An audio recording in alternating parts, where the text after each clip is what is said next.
Welcome to powder creations. శివలింగం వేసిన దానికన్నా ముందు పెయింట్ వేయకముందు ఇది మా తాత కాశీకి వెళ్ళినప్పుడు తీసుకొని వచ్చిండు.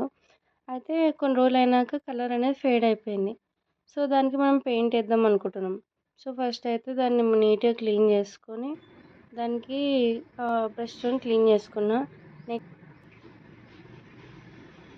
కలర్ 25 రూపీస్ బాటిల్ ఉంటుంది, లోకల్ స్టోర్లో దొరుకుతుంది. దాన్ని ఫ్లాట్ బ్రష్తో నేను మొత్తం కలర్ అనేది అప్లై చేస్తున్నాను.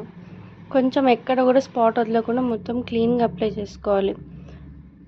మొత్తం బ్యాక్ కలర్ మొత్తం చేసిన తర్వాత అవుట్లుక్ అనేది ఇట్లా ఉంది.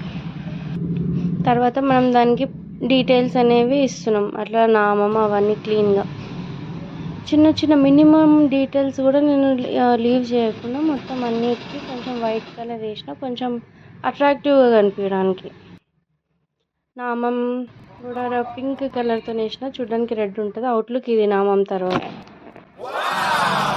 నెక్స్ట్ నేను ఎల్లో కలర్ వేద్దాం అనిపించింది, ఎందుకంటే చూడడానికి ఇంకా మంచిగా కనిపిస్తుంది. ఇట్లా లుక్ అనేది చూడంగానే ఇట్లా అట్రాక్టివ్గా అనిపించాలి. ఇది టోటల్ అవుట్లుక్. ఆ బ్యాక్ డ్రాప్లో పింక్ ఫ్లవర్స్, శివలింగం, అబ్బాబ్బా ఎంత అందంగా ఉంటుందని నేను అస్సలు అనుకోలేదు.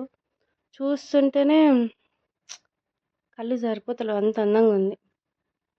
ఇలాంటి మరికొన్ని వీడియోస్ కోసం నా ఛానల్ని సబ్స్క్రైబ్ చేయండి, పౌదర్ క్రియేషన్స్.